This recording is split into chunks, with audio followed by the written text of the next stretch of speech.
नमस्कार। IND special में आपका स्वागत है। मैं हूं राघवेंद्र सिंह। फॉर्मेलिटी का डर, या कह सकते हैं कि कांग्रेस भीतर से डरी हुई है अपने प्रत्याशियों को लेकर नगरीय चुनाव में। दरअसल वो इस बात की फॉर्मेलिटी करा रही है कि शपथ पत्र भरा जाए ताकि पार्टी का प्रत्याशी ना तो बागी हो ना निर्दलीय उम्मीदवार के रूप में चुनाव मैदान में उतर सके। ये डर क्यों है? क्योंकि पिछली बार कांग्रेस ने इसके चलते अपनी सरकार खो दी थी। 9 जून को कमलनाथ के निवास पर एक बड़ी बैठक, निकाय चुनाव की तैयारियों की समीक्षा होगी। पूर्व मंत्री PC शर्मा ने शपथ पत्र को बताया फॉर्मेलिटी यानी औपचारिकता।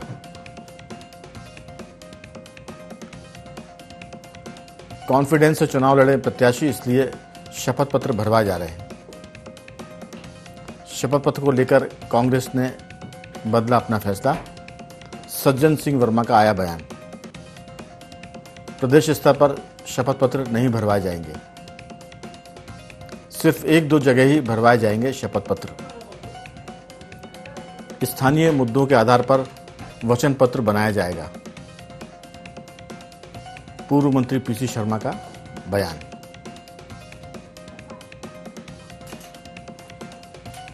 इस पूरे मामले में हम सुनवाते हैं कांग्रेस के नेताओं ने क्या कहा, उन्हीं की जुबानी। 9 तारीख को उन्होंने एक वृहद मीटिंग सभी नगर निगमों की 16 नगरों की रखी है भोपाल में, और मैं समझता हूँ कि बहुत ही यूनानिमस तरीके से कैंडिडेट्स का सिलेक्शन हो जाएगा। लड़ने वाले का भरोसा रहे, उसको भी देखना है ना, वो भी कॉन्फिडेंस से लड़े। ये शपथ पत्र रहेंगे तो कांग्रेस के कर्मठ कार्यकर्ता हैं, ये एक फॉर्मेलिटी है जो की जा रही है। प्रदेश स्तर पे हमने इस तरह की कोई कवायद नहीं की है। यदि किसी स्थानीय निकाय में, नगरीय निकाय में, वहाँ के हमारे लोग ये समझते हैं कि हमें इस नगरीय निकाय में इस तरह का शपथ पत्र भराना चाहिए, तो एक आध जगह ऐसा है, बाकी इस तरह का कुछ नहीं। बाकी जो शेखर जी ने बताया कि जो व्यक्ति जिसकी सिफारिश करेगा उसका नाम यहाँ और दिल्ली तक रहेगा कि चंद्रवास शेखर ने, सज्जन वर्मा ने इस व्यक्ति की सिफारिश की और वो नहीं जीतेगा, तो सारा दारोमदार उनके ऊपर आएगा। कांग्रेस पार्टी पलटी हुई है, उल्टा पुल्टा सब कुछ कांग्रेस पार्टी में। कारण बहुत स्पष्ट है कि जिस पार्टी को अपने कार्यकर्ताओं पर विश्वास ना हो, जिस पार्टी के नेताओं कार्यकर्ताओं में सामंजस्य ना हो, असमंजस का भाव हो कि शपथ पत्र भरवाएं, फिर विरोध हो, विवाद हो तो फिर कहा जाए कि शपथ ना भरवाएं, जिनके मन में पवित्रता ना हो, तो वो क्या जनता के बीच जाएंगे, जनता का काम करेंगे। और इसीलिए जब कांग्रेस के नेताओं कार्यकर्ताओं को आपसी अविश्वास है तो जनता भी उन पर विश्वास नहीं करती है। तो इस शपथ पत्र के अभियान चलाकर कांग्रेस पार्टी ने अपने कार्यकर्ताओं का अपमान किया था, तो शायद अब कांग्रेस के कार्यकर्ता भी कांग्रेस के साथ ना दें। कह सकते हैं कि कांग्रेस कमलनाथ की सरकार गिरने के बाद थोड़ी सी डिफेंसिव मोड पर है और नगरीय निकाय की चुनाव यानी नगरीय सरकारों के मामले में वो एहतियात बरतना चाहती है शपथ पत्र के जरिए। अब इस पर भी पार्टी में दुविधा है।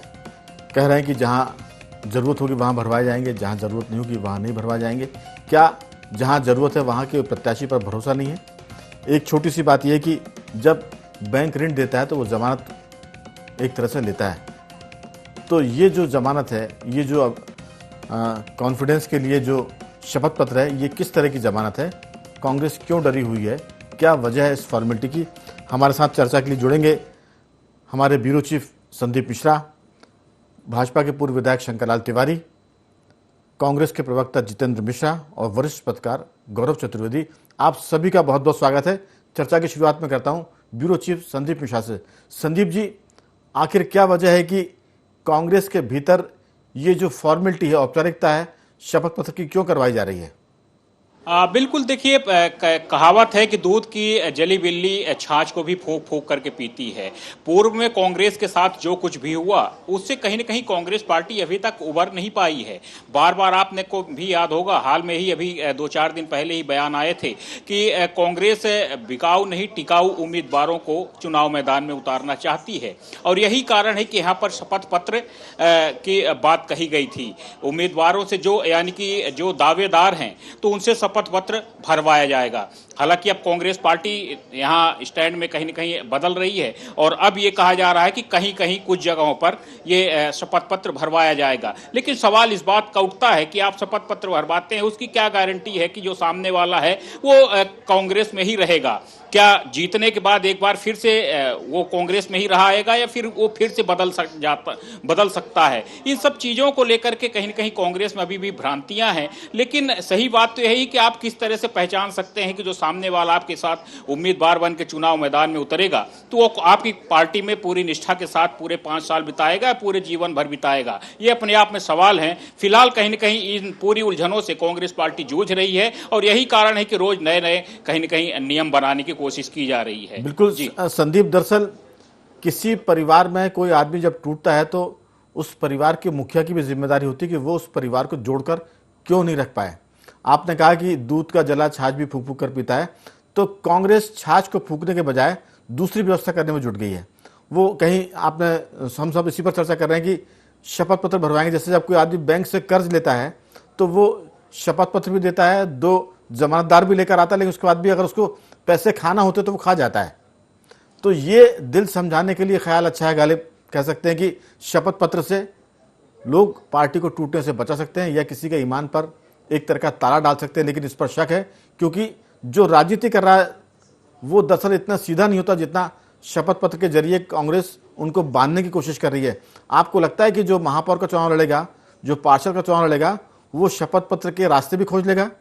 संदीप जी, आप बिल्कुल देखिए, आपने बिल्कुल जितनी आपने सही तरीके से व्याख्या की है उसका उतना तो खैर बल्कि मेरे लिए कठिन है। लेकिन सही बात तो यही है कि जो आपने बातें कही हैं उसी में कहीं न कहीं जवाब भी है कि सभी चीज़ों के, जैसे कहते हैं कि कोई भी ताला बनता है तो उसको तोड़ने के उपाय पहले चोर ढूंढ लेता है। तो यहाँ भी अगर शपथ पत्र भरवाती है कांग्रेस पार्टी तो उसके भी उपाय उन दावेदारों के पास जरूर होंगे। अगर जिनको जाना ही है, दल बदलना ही है, अपना सियासी लाभ देखना ही है। संदीप जी हमारे साथ कांग्रेस के प्रवक्ता जुड़ गए हैं। मैं आपकी बात इसलिए रोक रहा हूं ताकि उनसे पूछ लें कि आखिर क्या, किस बात का डर है, वो शपथ पत्र के जरिए अपने लोगों को कैसे बांध सकते हैं, कैसे रोक सकते हैं? जब किसी की नियति खराब हो जाएगी तो शपथ पत्र क्या करेगा? जितेंद्र जी, कांग्रेस क्यों इतना डरी हुई है? नहीं, देखिए, कांग्रेस इसलिए डरी हुई है कि भारतीय जनता पार्टी कोई कसर नहीं छोड़ती है। इसलिए कांग्रेस ने ये तय किया था कि जो भी व्यक्ति हमारे साथ जुड़ेगा, हमारे टिकट पर चुनाव लड़ेगा, उसकी आस्थाएं कांग्रेस के साथ बनी रहना चाहिए। लेकिन अभी जो आपने डिस्कस किया है उससे निकल करके ये बात सामने आई है कि सच में शपथ पत्र किसी की आस्थाएं बदलने में, रोकने में कारगर सिद्ध नहीं होता है। ये कोई बैंक का लोन या कोई सरकारी दस्तावेज नहीं होता है जी। इसलिए उसको ही टिकट दिया जाएगा जिसकी आस्थाएं कांग्रेस में है। ये देखते हुए शपथ पत्र की अनिवार्यता नहीं रखी गई है और कांग्रेस अपने उस खाटी कार्यकर्ता को, जिसको जो विचारधारा से साथ में है, उसको टिकट देगा, क्योंकि नहीं रोका जा सकता। ये बात आप सही कह रहे हैं, शपथ पत्र से किसी को रोका नहीं जा सकता और खासतौर से राजनीतिक दल के व्यक्तियों को तो नहीं रोका जा सकता। अब मैं इसमें एक छोटा सा एग्जाम्पल दूंगा, हालांकि वो मध्य प्रदेश के संदर्भ में थोड़ा फिट नहीं बैठता, लेकिन राजनीति में लोग पाला कैसे बदलते। कपिल सिब्बल जी कितने बड़े लीडर, अब देखिए कि उनके बारे में चर्चा हुई थी कि वो सपा में जाने वाले हैं, जा चुके हैं। तो सवाल यही, जो जिस बात की आप चर्चा कर रहे हैं, मैं चर्चा कर रहा हूं, उसी की पुष्टि कर रहा हूं कि किसी की अगर नीयत बिगड़ जाए तो आप कुछ नहीं कर सकते, क्योंकि जो आपको छोड़कर गए पिछले दिनों पूर्व मंत्री, अब जो भाजपा में मंत्री बन गए, वो कोई छोटे लीडर नहीं थे, बड़े नेता थे। लेकिन नीयत का सवाल है, अगर नीयत बिगड़ जाए, ईमान बिगड़ जाए तो फिर कुछ नहीं कर सकते। मैं लौटूंगा आपके पास। जितेंद्र जी, शंकरलाल तिवारी भाजपा के पूर्व विधायक जुड़ गए। शंकरलाल जी, बहुत बहुत स्वागत है आपका। नमस्कार भाई साहब। नमस्कार दादा। दरअसल हर कोई अपना घर बचाने की कोशिश करता है, कांग्रेस भी कर रही है। जाहिर है कि जो जो उपाय हो सकते हैं वो सब किए जाते हैं। शपथ पत्र भी एक उपाय है। हो सकता है कि शपथ पत्र भरते समय किसी का ईमान जगा रहे और वो पार्टी के साथ गद्दारी ना करे, वफादारी करे। कांग्रेस के इस अभियान को आप किस ढंग से देखते हैं? देखिए, ये सच है कि हर कोई घर बचाने की कोशिश करता है, पर इसमें भी ये भी क्लास की क्लास है जी। जिसका घर जर्जर होता है, जिसके घर की दीवारें और छत ये सब कपड़े कमजोर होते हैं, वो कुछ ज्यादा ही सशंकित रहता है और परेशान होता है। और जहां तक कांग्रेस की बात है राजनीतिक दृष्टि से, तो कांग्रेस के बारे में मैं निरंतर कहता रहा हूं कि ये कंफ्यूज पार्टी है। ये नीति विहीन, नेतृत्व विहीन पार्टी है।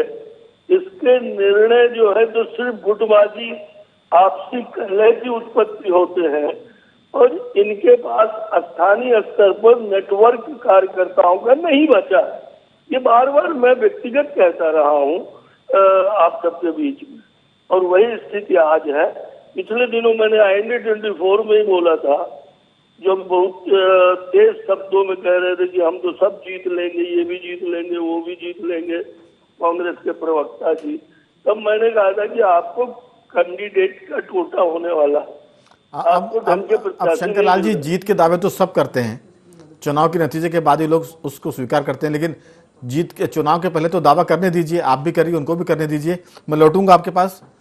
हमारे साथ गौरव चतुर्वेदी वरिष्ठ पत्रकार जुड़ गए हैं। गौरव जी, बहुत बहुत स्वागत है जी। नमस्कार। ये शपथ पत्र क्या मामला है, क्या बला है, क्या इससे किसी की वफादारी गद्दारी को आप काबू में कर सकते हैं?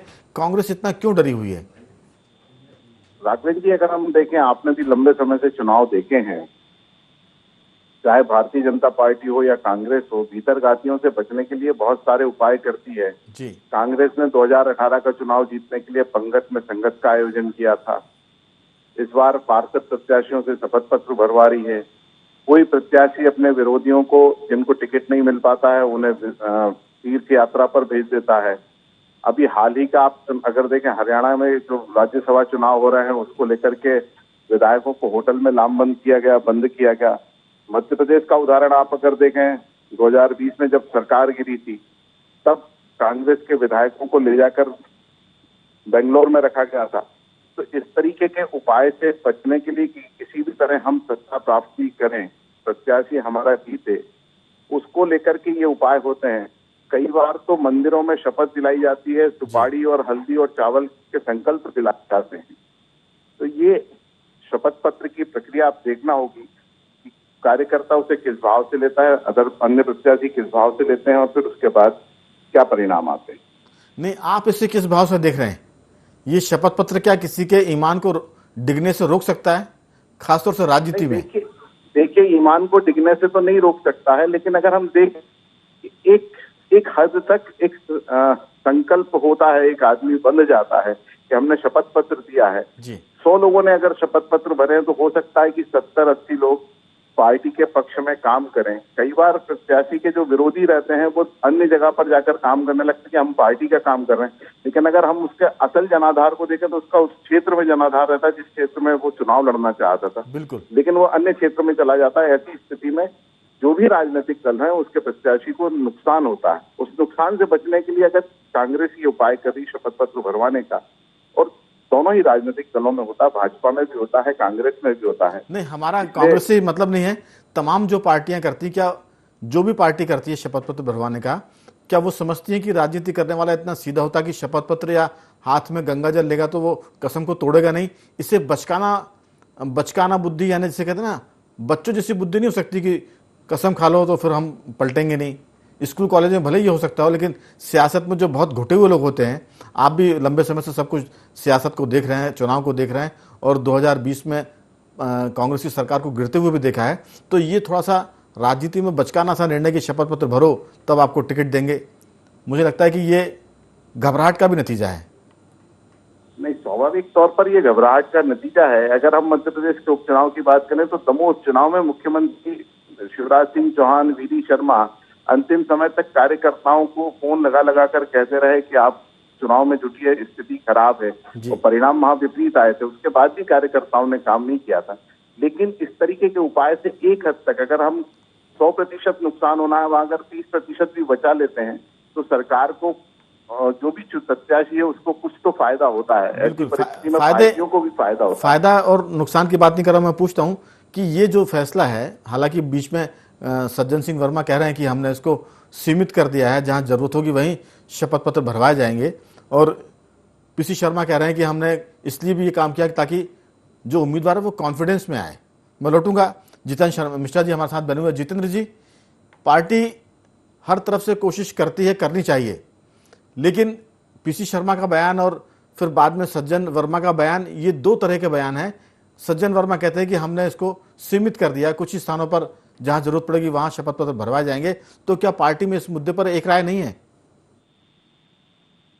देखिए, सबसे पहली चीज तो ये है कि जो हमारे प्रत्याशी होंगे, निश्चित तौर पर अगर वो किसी दूसरे दल से आए हुए लोग होंगे, जो हम चुनाव के समय ज्वाइन नहीं कराते हैं, जिन्होंने पार्टी में अपनी आस्था व्यक्त की है, उस आस्था को व्यक्त करने का प्रमाण पत्र चाहिए, वो देना होगा। जो कांग्रेस का पुराना कार्यकर्ता है, जो कांग्रेस की विचारधारा से शुरू से जुड़ा हुआ, तो उसके शपथ पत्र की कोई बात नहीं होती। लेकिन ये पहले ऐसा कभी नहीं हुआ।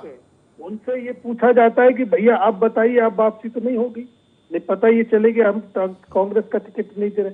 गौरव चतुर्वेदी जी ने बहुत अच्छी बात की कि हर राजनीतिक दल अपने प्रत्याशियों को, अपने उम्मीदवार के जीते हुए प्रत्याशियों को रोकने का प्रयास करता है, और इस तरीके के बहुत सारे तरीके होते हैं। अभी आपने देखा सरकार गिरी हमारे 50 के आसपास विधायकों से बात की थी, लेकिन जिन्होंने अपनी पार्टी में आस्था व्यक्त की वो आज भी बने हुए हैं, और जिन लोगों ने धनबल का सहारा लिया वो आपने देखा कि चले गए। तो मेरा ये कहना है कि उसको ये इसलिए किया जाता है कि ये 4 लोगों को मालूम होता है कि जितेंद्र जी, अगर आपने आस्था व्यक्त की है, और इसका परिणाम ये होता है कि बहुत कुछ हम भारतीय जनता पार्टी के जो साजिशें हैं उनको रोकने में कामयाब होते हैं। जितेंद्र जी, अगर आप पहले से विधायकों से शपथ पत्र भरवाए होते तो शायद सरकार नहीं गिरती, क्योंकि कुछ विधायकों का मन बदल सकता था। क्या वो चूक कर गया उस समय शपथ पत्र नहीं भरवा कर? देखिए, मेरा ये कहना है कि ये भारतीय जनता पार्टी है, ये हमेशा आपने देखा। अभी क्या हुआ, अब उस चुनाव की बात छोड़ दीजिए, सरकार गिरने के बाद चुनाव की छोड़ दीजिए, अभी दमोह में क्या क्या किया इन्होंने। दमोह में इन्होंने इस तरह का प्रयास किया। अगर आपके चैनल ने दिखाया कि पैसों से भरी हुई, रुपयों से भरी हुई जीप इनकी थाने में खड़ी नहीं, ऐसे रोक दिया, वहां कांग्रेस चुनाव जीत गई।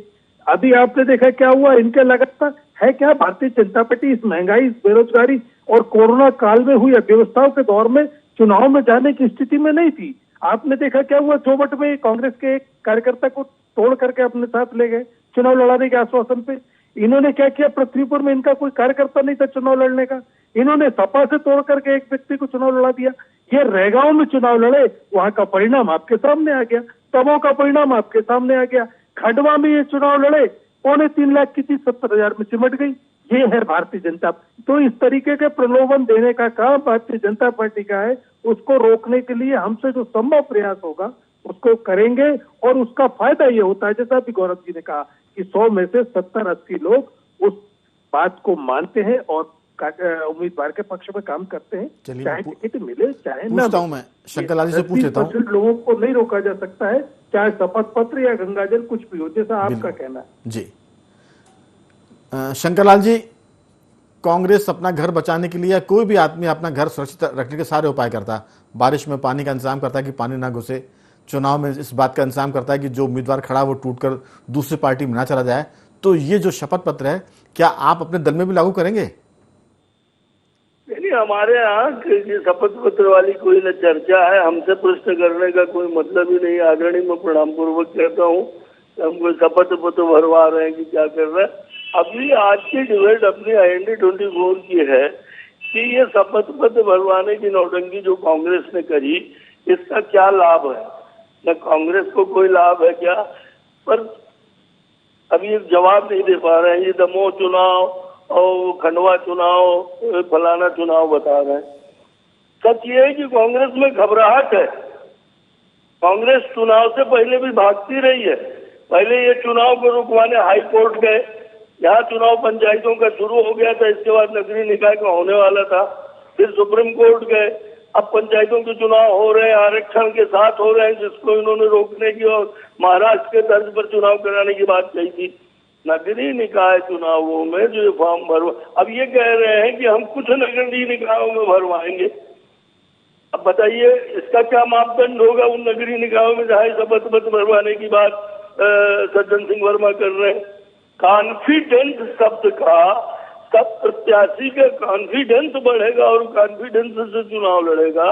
इस शब्द का, इस शपथ पत्र से क्या प्रत्याशी जो चुनाव लड़ेगा तो कॉन्फिडेंस होगा तब न लड़ेगा। इस शपथ पत्र से उसके अंदर कॉन्फिडेंस आएगा। इस तरह की बचकानी बातें इतने वरिष्ठ नेता मेरे PC शर्मा जी कर रहे हैं, ये सिर्फ बचाव है। घबराहट में इन्होंने और पहले कह दिया कि शपथ पत्र भरवाए जाएंगे, तुगलकी फरमान जारी कर दिया। और जब इसका विरोध हुआ पार्टी के भीतर, ये तो बकवास कर रहे हैं पर इसका कोई लाभ नहीं है, तो सज्जन सिंह वर्मा के दाएं बाएं से बयान आ गया। और फिर उसमें बरनाल की ट्यूब मल्लम लेकर के ऋषि शर्मा कॉन्फिडेंस है। मैं कहना चाहता हूँ ये सब कांग्रेस की घबराहट है। कांग्रेस जिला पंचायतों के चुनाव से कमलनाथ जी पहले ही पलायन कर चुके हैं और नगरीय निकाय चुनावों में ये जानते हैं इनका सुपड़ा साफ होने वाला। अब ये कह रहे थे खंडवा 70,000 में सिमट गई। मैं चर्चा करके खराब नहीं करता समय, पर कमलनाथ की लोकसभा सीट 1.5-2 लाख की नकुलनाथ के जमाने में 25,000 में निपट गई।